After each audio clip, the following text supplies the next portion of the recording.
Some strange women won't let me leave. That was the call I got from my 15-year-old daughter while we were at a peaceful weekend market. I dropped everything and ran. What I found?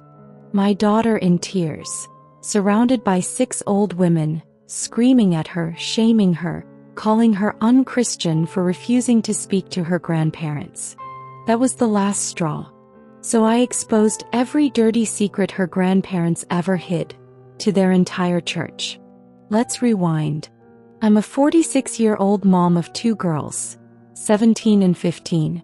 Their father, my ex-husband, passed away last year in a sudden accident. But long before that, things were messy. He cheated on me, left behind not only a broken marriage, but 2 kids from an affair. And when he and the other woman died in the same car accident, the fallout hit us like a freight train. My daughters were the ones who discovered the affair in the first place. They found the texts. They saw the pictures. They were the reason I began the divorce. And in return, his parents, my ex-in-laws, blamed them for everything. They blamed them for the marriage ending, for their son's death, for refusing to love their baby half-brothers born from his affair. Those boys, now orphaned, were placed with distant relatives. And my ex-in-laws? They tried to fight for custody of my daughters. They even tried to move into my house. We're still in court over the custody nonsense. But them living with us, that was never going to happen. Now this story begins at our local weekend farmers market. My youngest daughter had just turned 15 that week. Her birthday party was planned for later in the month, but I decided to give her a treat. I handed her a budget and told her, "Go nuts. Buy what you want." She smiled wide, hugged me and headed off. Mostly chocolate and sweets, I assumed. An hour passed. I was sitting with my older daughter sipping fresh apple cider when I noticed the time. Just before I reached for my phone to call her, my phone rang. It was her, crying, whispering, "Fear. Some strange women won't let me leave. They're yelling at me." I froze, then ran. My older daughter followed. We found her near a honey stall. 6 older women, some of whom I recognized from my ex-in-law's church, had cornered my daughter, berating her, calling her cold, saying she was not a good Christian for refusing to talk to her grandparents. One even said, "How can you abandon your poor baby brothers like that?" My daughter was shaking, tears on her face. And these women, these so-called pillars of the community, kept scolding her in public. Loud, unapologetic, righteous. I stepped in between them and my child. "Take your sister's things and go to the car," I told my eldest. She nodded, grabbed the shopping bag and left. Then I turned to the group. I don't remember everything I said, but I do remember how loud I got. I remember one of them saying, "You should obey your ex-husband's parents like a good Christian wife." And I remember laughing. Not because it was funny, but because it was absurd. "You people have no idea what you're talking about," I told them. "And if you ever come near my daughters again, I will have you reported and removed." They didn't back down. They just yelled louder. Eventually the market staff got involved and asked all of us to leave. As I walked to my car, they followed me, like vultures, like a parade of judgment echoing behind me.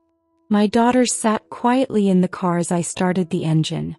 I didn't say a word, but in my mind something had clicked. That night after they went to bed, I logged into Facebook. I messaged an old acquaintance from the same church, someone I still got along with. I told him what happened. He apologized, then said, "Well, it's about to get worse." My ex-mother-in-law had posted a massive sob story in the church Facebook group. She wrote that my daughters and I were cruel, godless, and had abandoned her. She claimed we were leaving them homeless and penniless, despite the fact they inherited my ex's life insurance and bank account. She said my daughters didn't even speak to their baby brothers, that we alienated her, that we were monsters. And the worst part? She claimed that the affair children were born from a surrogate I had agreed to, and that I rejected them because they were boys. That lie was so disgusting I almost vomited. Now here's the twist. That church is ultra-conservative. They might be backward about LGBTQ+ rights, but they are militant about one thing. No cheating. It's a cardinal sin in their eyes. So how did my ex-mother-in-law cover up her son's cheating? By lying. By saying the other woman was our surrogate. That I got jealous. That I hated boys. Disgusting. Manipulative. And done. I was done. The next morning I had a day off. And I used it well. I went to a print shop and printed everything. Photos of my ex kissing his mistress in our living room. Screenshots of their conversations. Or messages from his parents supporting the affair. Emails where they called my daughters bastards. A message sent 2 days after his death blaming my girls for his accident. I printed it all. In high quality. Glossy paper. Color pages. Then I bought folders. Stiff. Perfect. And inside each I created something that looked like a church hymn book. Neat. Clean. Easy to open. The cover read, "The True Story." The first page? A full-page photo of my ex and his mistress, making out, on our couch. Underneath, ex-husband's name, and affair partner's name, a love story. I made 20 of them, all the same. And just before Sunday service I drove to the church. There's a table in the back where they keep hymn books. No one watches it. No one checks it. I placed each binder neatly among them. Between the songs, the sermons, the smiles. Then I left. By Monday the gossip had exploded. Someone had posted a blurred version of the binder on Facebook. And the comments? Jezebel. Adulteress. So the surrogate story was a lie? They blamed the kids. The pastor had to step in to moderate the group because things got so heated.